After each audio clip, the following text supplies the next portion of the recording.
Okay, so we'll continue again. Contiguous allocation. So we require two things if it is contiguous allocation: the starting address from where the file has to start its storing, and the second is we require the length. So we have file called as count, tr, mail, list and f. So we have all the starting locations of the file and we have length also of the file. So if let us consider one file over here, for example mail, which starts at a location 19. So we have to go at a location 19 and start storing the file. Until where? Until the length is 6. So we have to store 19, 20, 21, 22, 23, 24, which is equal to 6. 1, 2, 3, 4, 5 and 6. So we have starting 19 plus 6 will make me 24. So your mail file is stored from block number 19 to block number 24. Similarly, if you see file count, it has start from 0 and it will, the length is 2. So it will be 0 and 1. Similarly for the file f, it starts at 6. So we have to go and start 6. In continuous it will be stored for 2. So 6 and 7. This is what is contiguous allocation.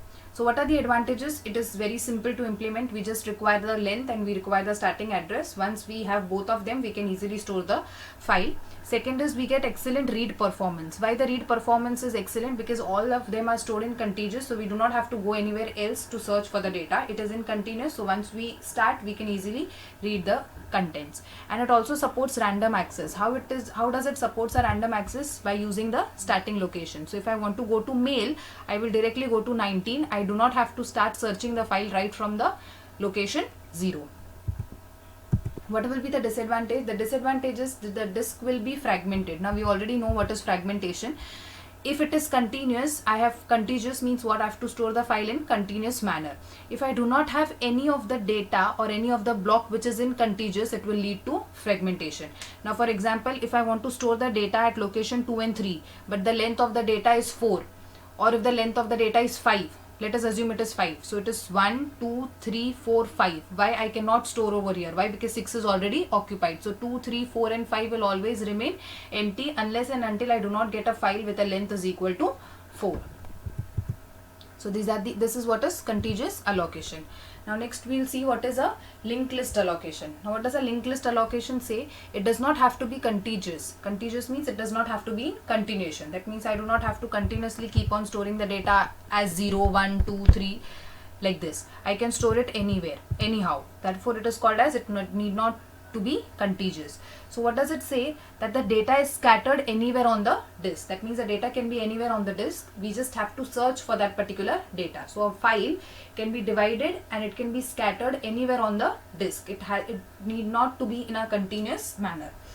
A directory entry contains a pointer. So what does it contains a pointer which was not there in a contiguous allocation. So we have an extra point over here, that is what is pointer.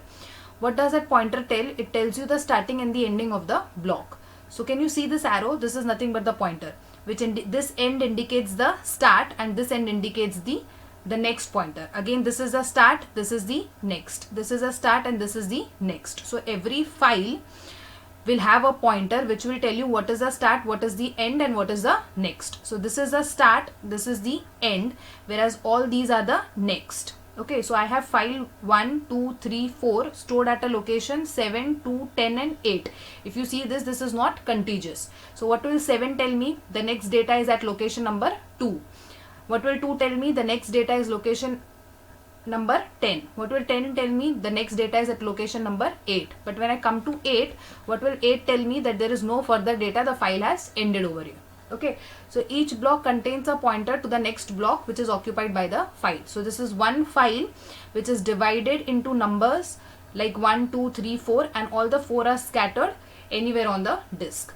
Now we have something called as null pointer. Can you see that null pointer over here? No. What does that null pointer indicates? It indicates that that is the end, and the end is always indicated by -1.